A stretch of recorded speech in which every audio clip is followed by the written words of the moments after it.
One day ka mo lagi pag... Wow! Si ano po si Never Wrong. Sanjo, never wrong. Never Wrong po si Kuya Z. Talaga? Kahit po mag-buckle siya, technical pa rin yan. Technical problem pa rin. Oo. Wait, si Mutiara, you have to learn also. Ayos po, pero actually may times na nalilito rin po talaga ako to the point na ang nababakal ko yung sarili kong lines. Kasi nagpo-focus ako mismo sa sign language. Nakita rin nila ate yung gets. Nakakunot na ako lang sila. Pero mama papay sinabi niya, hindi Pia at papay sinabi niya. Tapos ayun, pero masaya. Masaya Yeah. at the same time, pero challenging. Kasi minsan natutulala ako pag sa sign language si Katie. Right. Parang minsan, akala ko hindi pa tapos yung line niya. So nakaganyan lang ako. Ah, tapos na siya ako na. Okay. Sign language din naman ako. Oo. Pero masaya. Si sabi ni Zanjo, siya ang never wrong. Si Katie, perfect ka din. Since lahat naman po tayo alam na everybody is not perfect. Sometimes I also make mistakes din po. Pero do you agree that your dad here is the perfect pagdating sa sign language? I think so. Wow! Anong rating mo kay Z dyan? Ay, ayusin mo ah. Ayusin mo yan. 1 to 10. 9.5. Nasubulan. 9.5. Glenn. That's all. That's all. Thank you very much and congratulations sa cast and team. Maraming salamat, Glenn. Let me go to Joem. Joem, you're so nosy. Yung character mo dito, grabe. Parang, actually, naiirita na ako. Ba't lang ito tinitignan lahat? Parang paano mo binuo yung ganong klaseng character na even yung reaction ni Ralph, the waiter in the restaurant, pinansin mo. Then, tulog lang talaga ako pag nakatitig ako. No, sinet namin ni Direk Ono talaga yun na brooding, to the point na yung tingin ni Detective Cortez, medyo parang nakaka-invade na ng privacy ng tao. Na natatakot siya, hindi niya alam yung gagawin. So, sinet talaga namin ni Direk Ono. Hindi ko lang alam na gano'n palang kalapit yung power shot niya. Ang lapit! Sobrang lapit, oo. Extreme na Sobrang extreme. pala. So, yun, masaya naman ako na kung ano yung reset naming character for Detective Cortez. Nakakuha naman ngayon sa mga shots ngayon sa story. Saka ang ganda ng tinginan nyo ni Charmaine Suarez, ha? I mean, in a dramatic good way na parang, di ba, pati siya napapansin niya na napaka-nosy mo, di ba? Ang ganda. Tommy, nakita ka na ba namin sa episode 1? Saka si Karina, no? Yes po, ako mga episode, mga 4 and 5 pa po, si Jem ang aking character, or 3. 2! Or 3.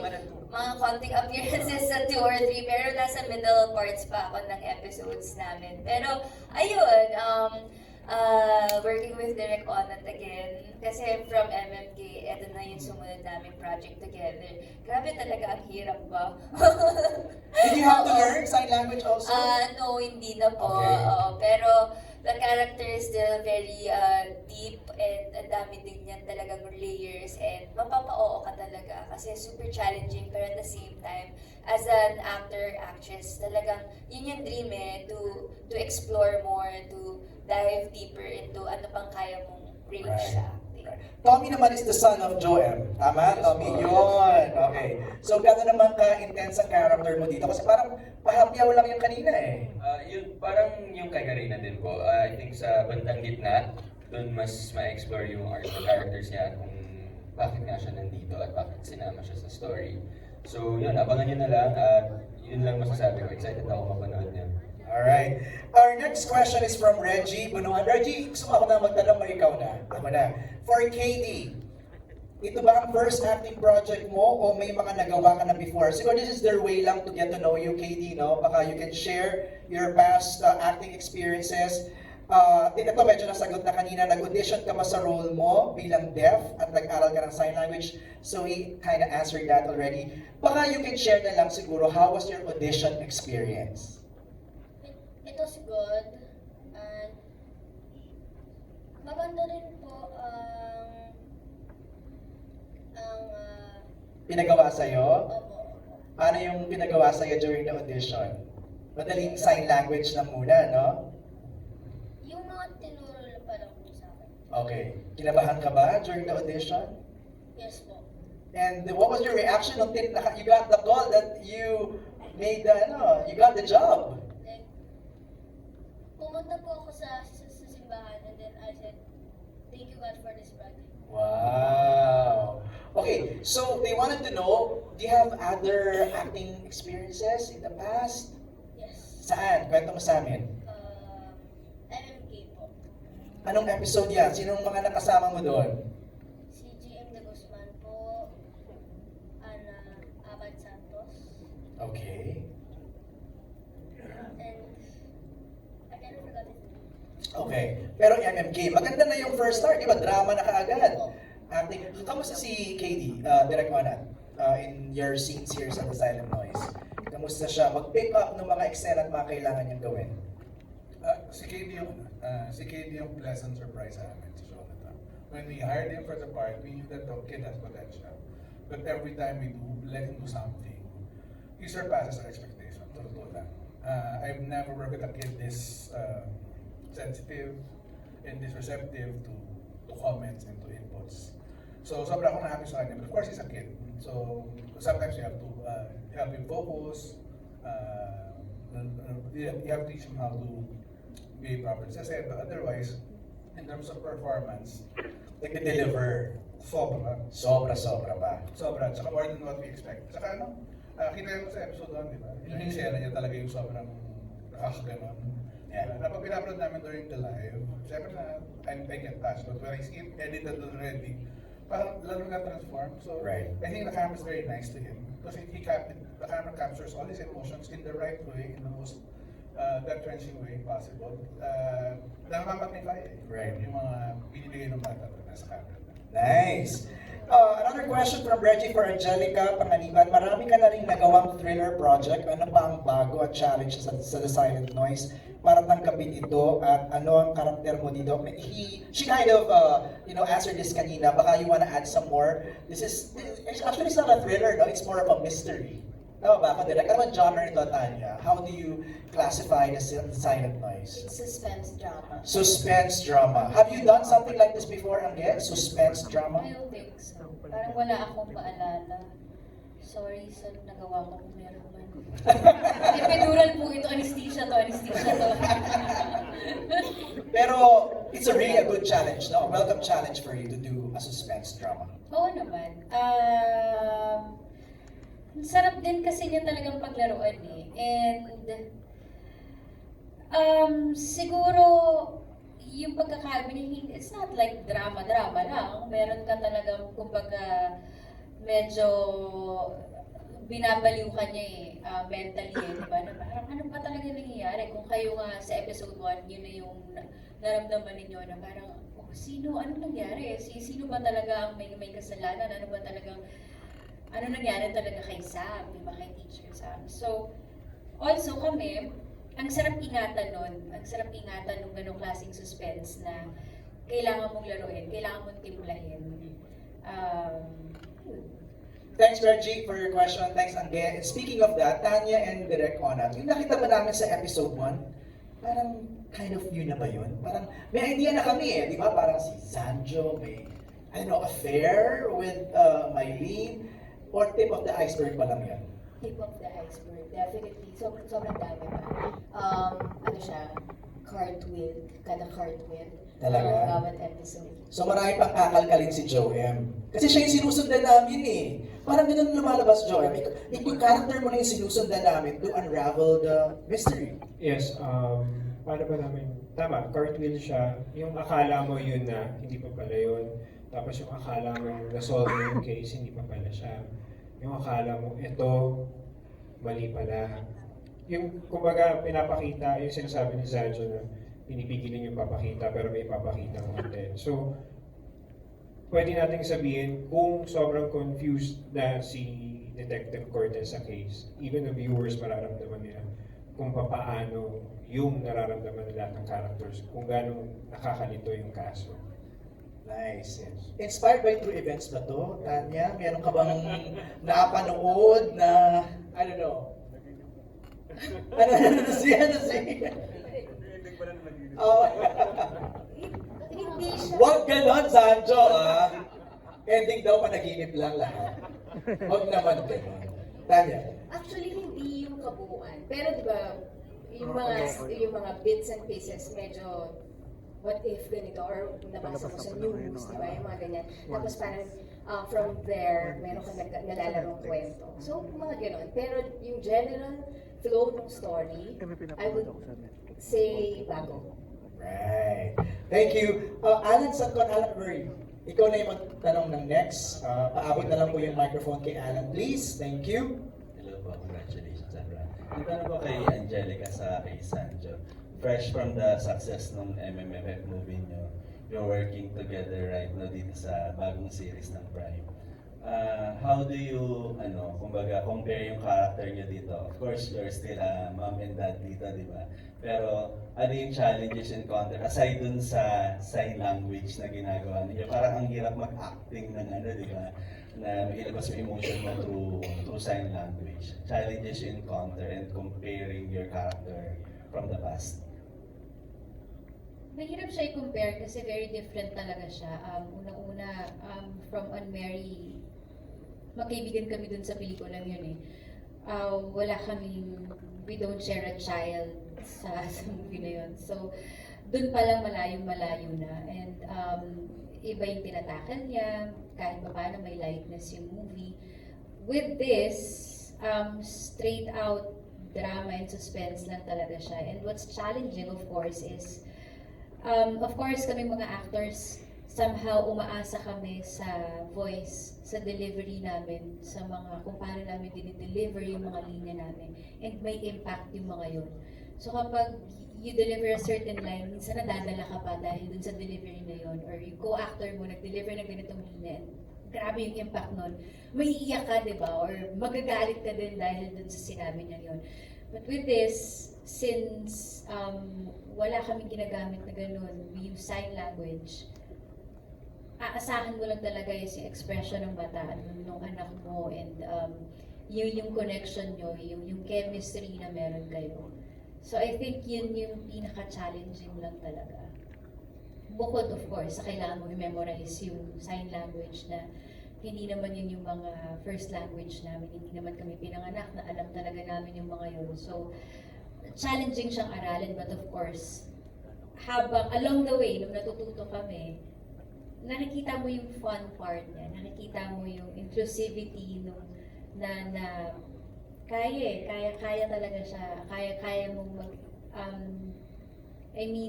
nung una akala mo mahirap, and may mga mararamdaman ka pang parang, naku, ang hirap pala ng buhay nila. But no, pag nakita mo yung joy and yung life na meron sila, or kung paano nila dalhin yung mga sarili nila, kakaibang experience nila ma-expose sa buhay nila. Si Sanjo. Ayun, dagdagan ko na lang. Totoo nga na ibang-iba naman talaga yung mga pinanggalingan namin characters sa Mary. Hindi ito yung continuation na nagkaroon sila ng pamilya. Yun nga, bukod sa mga technicalities, yung emotion and yung chemistry ng pamilya yung inaalagaan ko. Kasi doon naman talaga kakapit. Kung ano man yung tema kung ano man ang dulo ng story ng itong Silent Noise, kailangan mag-work yung mga chemistry or connections ng bawat characters, hindi lang ng pamilya namin, ng pamilya ni Tommy, tsaka nila Joy, at saka ng lahat ng characters. Challenging siya ulit dahil dito hindi bata pa yung totoong yung anak ko si Sabino. So wala pa rin akong experience na maging magulang ng tatlo na mga ganong edad na. So iba rin yung dynamics at hindi rin siya ganun kadali na parang automatic alam mo yung emosyon kasi na-experience ko na. Kasi yung pagpuprotect ko dito sa tatlong to, hindi pa naman yun yung sitwasyon ko kay Sabino. Di ba? Si Sabino poprotektahan ko lang sa mga lamesa, sagdan, mga ganun pa lang sila sa mga totoong buhay na nila. Sa lamok. So, yun yung masarap. Yun yung masarap na journey nung paggawa nitong Silent Noise. Dahil hanggang saan ba ang pwedeng gawin ng isang tao para, di ba, para hindi mawala yung pamilya na sa'yo kahit na alam mong nagpapawi ka o sa past mo may nagawa kang kasalanan. Yung second question ko for Mutya and for si Chen. You started your career as a child wonder tulad ni Eli, ni Katie. Kayo, nakikita niyo ba yung sarili niyo sa mga child actor na mga nakakasalamuhan ninyo? And what are the challenges you encounter during the time na lumalaki kayo? Siyempre walang project kasi bata kayo nagsimula tapos teens na, di ba? Parang dumating ba sa point na kala nyo yun na yung end ng career nyo kasi hindi na kayo child star? Grabe naman yung end of career. Tinapos mo na agad-agad. Hindi parang natakot lang, di ba na? Nabakante lang naman, parang ganyan. So it's a two-part question. Let's go to the first one. Ano yung nagiging reaction niyo pag nakakita kayo working with a child actor? Yung Mutya. Si Jan, go ahead.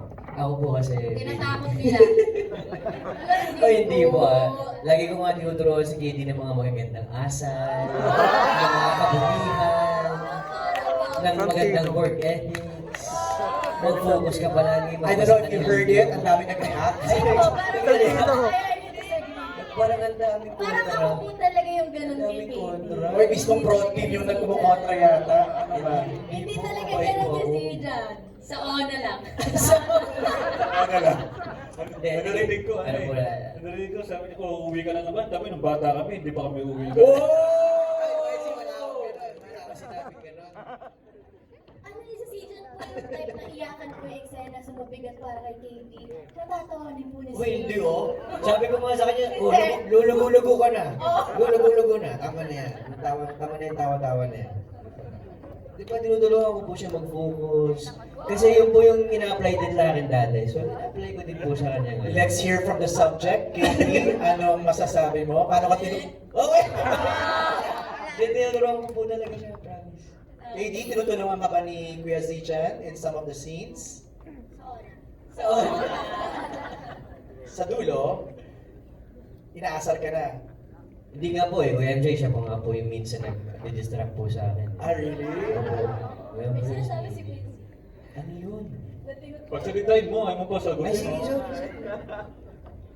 Katie? Sa dulo po, Oo. ang Panginoon na lang po ay nakakaalam. Lagot ka kay bro. Si bro na makakapit sa'yo. Tropa ko ba naman yun? Lagot Tumbong ka. ka tayo, bro. Lagot ka. But yeah, ikaw, kamusta yung experience working with a child actor? Ako po masaya ako kasi akala ko noon, lagi lang ako yung pinakabata sa set. Hanggang sa nare-realize ko na, ay hala, may mas bata pa sa akin. Tapos lagi ko hinihiling na sana ka-eksena ko si Katie para kasama ko sa Dole Cut-Off niya. Pero grabe po, masaya ako na parang may mga bata rin na nagbibigyan ulit ng opportunity to do this kind of project na ganito kaganda at ganito kalaki na project po. Kaya ayun, I'm so happy and proud of you. And the other part, go ahead, nakakapila. Okay, Gusto ko go. lang din po idagdag kasi nakakausap ko po yung mama ni Katie at sobrang natutuwa po ako dahil meron po siyang magulang na supportive sa kanya.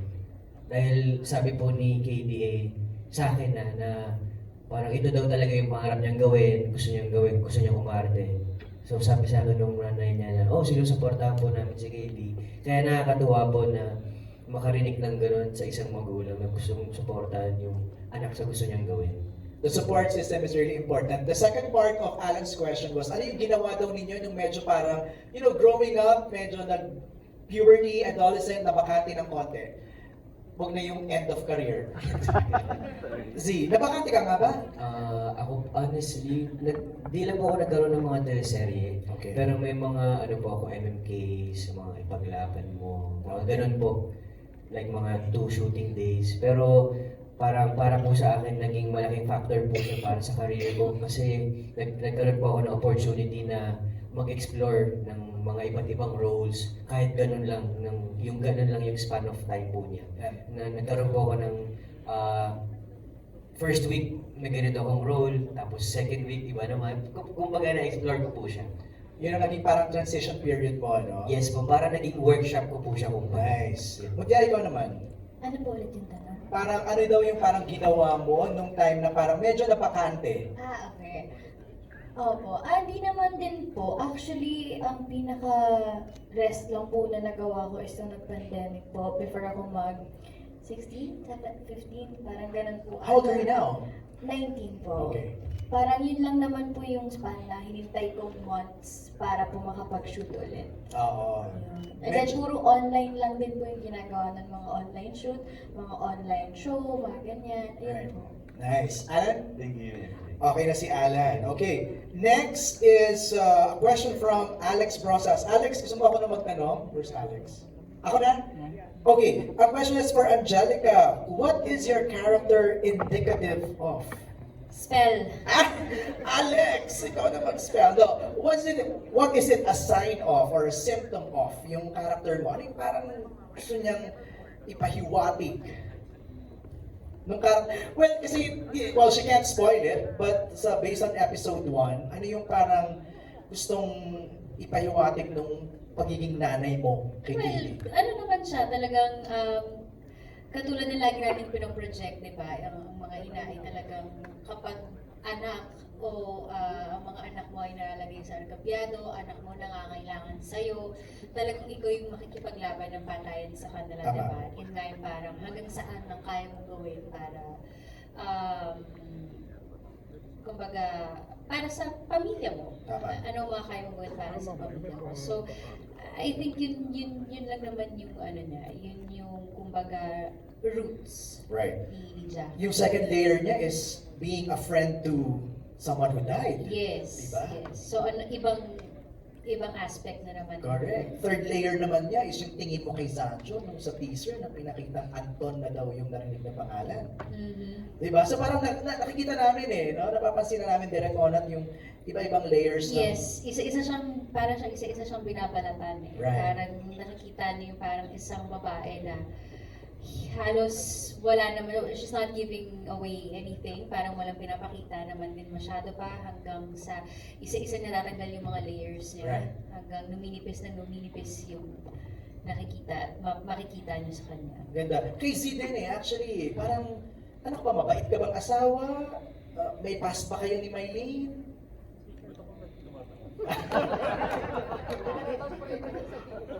Diba? Parang gano'n na rin Z Parang mabait ka bang tatay? Mabait na asawa at mabuti Kasi yung na tanong ni Angelica sa'yo, namatayan tayo, yan ang tanong mo. Di ba ginanon ka niya? Yes, dahil mabait siyang tatay. Well, Kailangan niya Hanap ng... agad ng tutor. Oo. 3 hours ago namatay yung tutor. Hanap na tayo ng tutor. Mahirap maghanap ng tutor ngayon. Yaya nga, mahirap din eh. reality! That's a good point, di ba? May reality check yung yung tatay, di ba? Yun yung talagang exciting dito. Every time gumagawa kami ng scene. Kung mapapansin nyo, sa episode 1, tinatanong ko kami ngayon yung mga characters namin ni Yes. Jessica, ni Joanne. Pero ang dami pang mga characters dito na baka pwede nyo rin pakinalaan or Tama. kung ano ba talaga yung totoong nangyari sa story. Tama. Pinag-iinala ako kasi si Jan eh. Talaga mo. Bakit ganun yung mo? Wah, galit. Apektado. Bakit ganun yung asta mo doon nung kinakausap mo si Joem? Ako po ko MJ. Episode 1 pa lang. 9 more episodes pa. Ilang episodes ba to? 10 episodes. 10 episodes. So 5 weeks. Ang dami pa pong ma-unfold na bawat dilema ng bawat character. So, yan, Right. abangan po ninyo. Sana po. It's such a good thing na napanood namin yung episode 1. So parang ang dami namin nadadaldal ngayon, Yes. di ba? Aliana will ask the next set of questions. Nasaan si Aliana? Ayun. Aliana, you're from where? Push ABS. Push! Sa ABS-CBN. Go ahead. This question is for Zandra and Angelica. So, yung mga past projects nyo, mag-partner kayo and sort of meron din kayong family, is yun yung time na wala pa kayong anak, hindi pa kayong parent, asawa. So, paano nabago yung pag-portray nyo sa mga characters as merong asawa and anak? Parang ano yung napulot nyo, kung paano nyo na-i-apply yung kung ano yung pagiging real parent and asawa nyo ngayon doon sa mga characters na pinoportray nyo ngayon. Na ganun din. Meron bang bago? Yung realness na kasi nasa ibang level talaga. Noon kasi, ang parang kaya mo na gawin is just imagine, di ba? Anong level ng love yung meron pag nanay or tatay ka na. So, gagawin mo lang yun, i-apply mo lang yun, and then i-good take lang yung director, di ba? But this time, nagkakaroon pa nga minsan ng debate, yung, ay, sandali lang, direct, pag ganyan yung anak ko, eto ang mangyayari, di ba? Yun talagang, ganon, yung parang, kasi may sarili ka ng, ito na yung level ng love na alam mo. So, alam mo na kung paano makipagpatayan pala kapag yung anak mo yung inargabyado or anak mo yung pwedeng malagay sa pahamak. So, I think yun yung natutunan, ako on my side, yun yung natutunan ko. And kapag ka naman pinag-usapan yung asawa, tulad nung nangyari, ako yung experience ko nun sa Aunt Mary na talagang gusto mong alagaan yung marriage mo dahil yun pala yung pwedeng mangyari sa pamilya mo kapag ka may masisira or pwedeng masira. So, yun. And for Sandro, same question. Yun nga, sa San Mary naman bilang asawa, yun yung mga lessons na natutunan namin at saka mas nagawa namin ng mas totoo o hindi kami nanguhula sa mga scenes pagdating sa pagiging asawa. Dahil nga alam na namin kung paano. And dito naman sa Silent Noise, siguro yung mas lumalim, mas alam ko na kung tama lang o sobra ba yung binibigay kong emosyon. Mas sigurado na ako. Siguro dahil hindi lang ako nag-research or hindi ako nagbase sa kung paano ako nalagaan ng magulang ko o kung paano ako naka-experience o nakakita yung ibang magulang paano siya sa anak nila. Ako kasi ngayon mas naramdaman ko na iba rin kung experience mo yung puyat, di ba? Yung pagod, lahat na hindi ko naman in-immerse nung gumanap ako bilang tatay dati sa mga roles ko. Ngayon na alam ko na yung patience na kailangan mong talagang pahapain at saka yung totoong experience sa buhay. Yun yung nagturo sa akin kung paano ko atakihin yung mga scenes ko lalo na sa mga sitwasyon pagdating sa mga anak ko. And your